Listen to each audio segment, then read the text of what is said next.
Hey guys, we're up here at Bartlett Lake today, and I've got a guest with me, Andy Clark. You all know him from the seminars we do at Bass Pro and stuff like that. Morning. So we are out here looking at habitat that was put in. Yep, 2019. That reservoir habitat program put in, I want to say over 500 Georgia cubes over the course of that year. And this is one of these coves that we actually have Christmas trees on as well back behind us. So we tried to add, a little diversity there. So it's a good cove. So Nathan, show them what these look like. These kind of neat to see these guys. These were made out of PVC. Right. Yep. And what is that rubber stuff?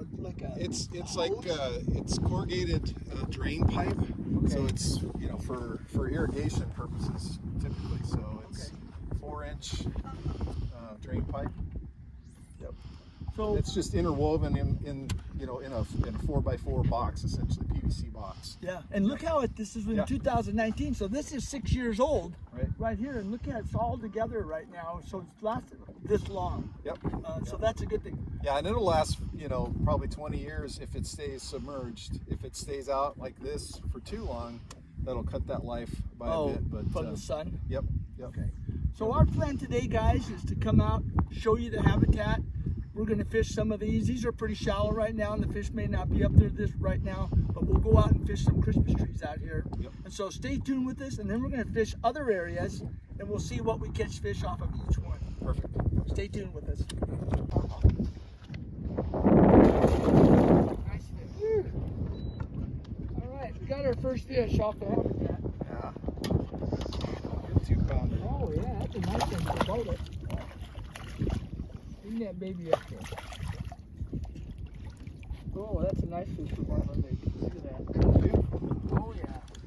Look at that. Yeah, got him on a nice little 4-inch. Just dragging a Carolina rig across the trees. Yeah, got him on looks like a watermelon candy 5150 money shot. It's a good color, folks. Is this money shot, this watermelon candy. So good to know. Yeah. Well, we got our first fish off the habitat, the Christmas trees. So took us maybe 20 minutes? Yeah, 15, took us 20 about minutes? 20 minutes. No crawdads down his throat. Oh yeah, he does. Hey. Oh yeah. There's one little, you can't see it on the camera, but there is a little hair sticking out there. He does have a crawdad in there. Little antenna. Yeah. Well, let's let him go, and we'll give this a few more minutes. All right, we're fishing over the Christmas trees right now. So the Christmas trees are all out in the middle of the cove. And granted, this is a little one, but he came off a Christmas tree, And I just drop shotted it right by the Christmas tree.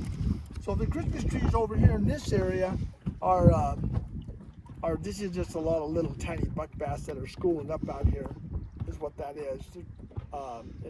Typically I just did a little drop shot, guys. I'm just using a short little leader. You just found a group right under you. Yeah, just dropping right down to him. Yeah, I just dropped right down to him. So I'm just hooking this on there like this. We're just using the typical little brown worm. You got one? You got a Christmas tree. I got a Christmas tree. Yeah, so we're in the Christmas trees, and Andy's Carolina rigging, so he's rigging right into Christmas trees. Yeah. So how many Christmas trees did you put in? All over. This cove, we put in a little over 1,300, so 1,300. So that was a 2-day effort. Lots of volunteers, great effort. So this cove here, I think we got close to 200, trees in here, and there were some really big ones, 14 footers or whatever. Yeah, I've seen some big ones on the graph. You guys, if you come in here and you have the graph, you can see them all up and down. And of course, we showed you the Georgia cubes way up there. These Christmas trees are out in 20 feet of water, and there's a lot of fish here. Yep. We're seeing groups of 20, 25 fish swimming between the trees. So we're going to stay tuned with this. We're going to keep on doing this. We're going to fish some places where there aren't trees versus the trees. All right, looks like we're in another one. All right. So we've caught 12 fish. Yeah. This is 13. Mm-hmm. And guys, all of them have been in habitat, unfortunately, which is good. Yep. This one was not in habitat. Yep. I mean, these are just the little buck bass pulling in, and they're fun to catch. This one I caught on a little mini Carolina rig. And I'll tell you the reason why Just a little guy like that. He's got a little bit of a stomach on him though. No crawdad in him. Only one of ours had a crawdad.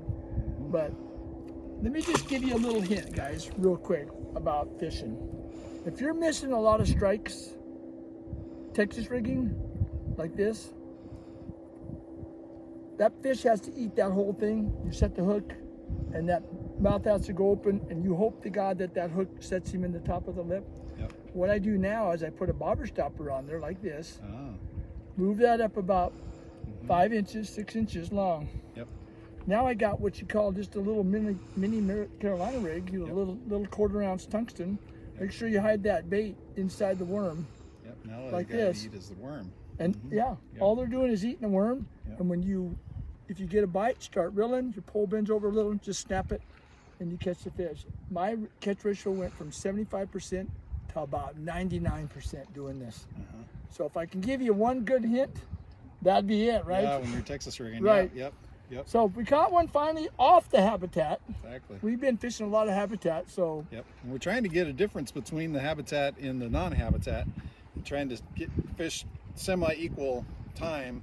You know, an hour, 45 minutes on each type. You know, habitat versus non-habitat, and then see what the difference is.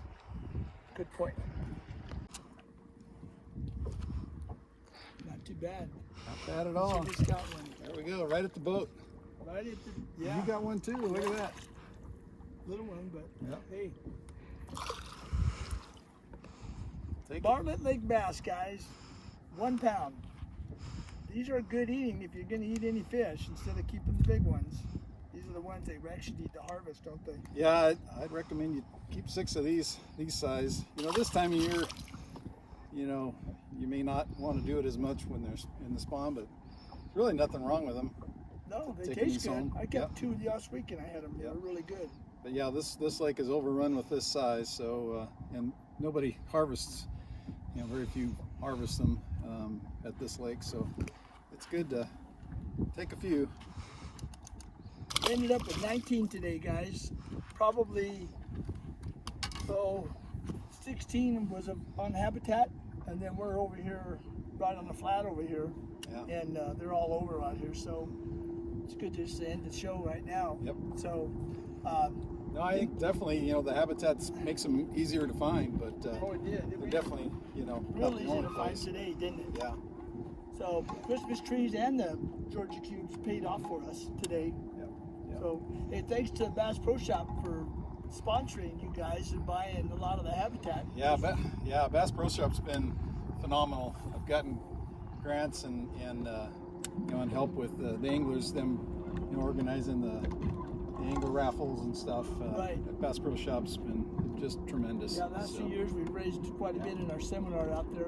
Levi out in Mesa, Arizona is doing a Yep. fantastic job with donating to the kids and to you. Yep. So, Yep. well, anyway, guys, thanks for watching, and thanks for Andy coming in and Nathan coming out helping us today do the habitat show. So